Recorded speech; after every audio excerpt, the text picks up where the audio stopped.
చెప్పేదంతా చాలా అద్భుతంగా, చాలా బాగుంది, చాలా పాజిటివ్గా ఉంది. కానీ తెల్లారి లిగిస్తే తెలంగాణలో ఏం జరుగుతుంది? ప్రతిపక్షాలని టార్గెట్ చేయటం, గత ముఖ్యమంత్రిని తిట్టడం, మంత్రులుగా పనిచేసిన వాళ్ళు తిట్టడం, వాళ్ళ మీద కేసులు పెట్టడం, సిట్టులు పెట్టడం, ఎంక్వైరీలు పిలవటం, వీటన్నిటి వల్ల వాళ్ళు మీరు మాకు సహకరించండి, మాకేమైనా ఉంటే సూచనలు చెప్పండి, మీరు కూడా ప్రజల పక్షాన రిప్రజెంట్ చేయండి అని అడుగుతున్నాం.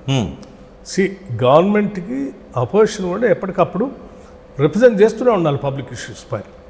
మీరు చేసినటువంటి వాటిని మేము కూడా ఎగ్జామిన్ చేస్తూనే ఉండాలి. అది చేయమన్నాం. సహకరించమని లేదా మాకేదో మేము చేసే పనులకు మీరు అందరూ వచ్చి మద్దతు ఇవ్వని నేను చెప్పట్లేదు.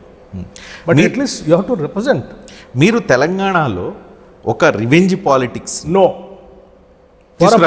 విండిక్టివ్ పాలిటిక్స్ కానీ we strongly believe no we don't resort to that at all. మరి మీరు వేసిన పరిస్థితుల్లో ఈ ప్రభుత్వం విండిక్టివ్ పాలిటిక్స్ కానీ కక్షపూరితమైనటువంటి రాజకీయాలు చేయటం కానీ మేము ఎట్టి పరిస్థితుల్లో చేయమో నమ్మం కూడా. ఎందుకంటే మేము పూర్తిగా ప్రజాస్వామ్యాన్ని నమ్మటం ఒకటే కాకుండా రాజకీయ పార్టీ ఉదాహరణకి ప్రభుత్వం కానీ ప్రతిపక్షం కానీ లేకపోతే మిగతా రాజకీయ మేము ప్రత్యర్థులుగానే చూస్తాం. రాజకీయ ప్రత్యర్థులే కానీ రాజకీయ శత్రువులు మాత్రం కాదండి.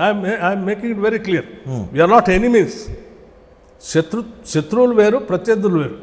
మేము మాకు వైరుధ్యం ఉన్నటువంటి మా భావజాలానికి వ్యతిరేకంగా ఉన్నటువంటి ఆలోచన కలిగినటువంటి వాళ్ళు రాజకీయ ప్రత్యర్థులుగా మాత్రమే చూస్తాం తప్ప కేసీఆర్, కేటీఆర్, బీఆర్ఎస్ పార్టీ మీకు ప్రత్యర్థి శత్రు పార్టీనా?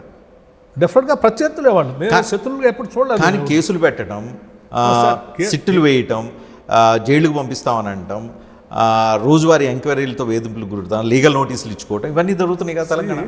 ప్రభుత్వ పరంగా జరిగినటువంటి పొరపాట్ల పరంగా చట్టపరంగా ఏం జరగాలో అది చేస్తున్నాం తప్ప మేము ఇండక్టివ్ పాలిటిక్స్ చేసేవాళ్ళం అయితే ఇట్లా ఉండదు కదా. గత ప్రభుత్వం ఆనవాళ్ళన్నీ లేకుండా చేస్తామని చెప్పి మరి అన్ని మార్చేస్తున్నారు కదా. మరి అది విండక్టివ్ కాదు. మేము ఎవరిని విండిక్టివ్ పాలిటిక్స్, ఎవరిని వ్యక్తిగతంగా విండిక్టివ్గా మేము ఏం చేసామని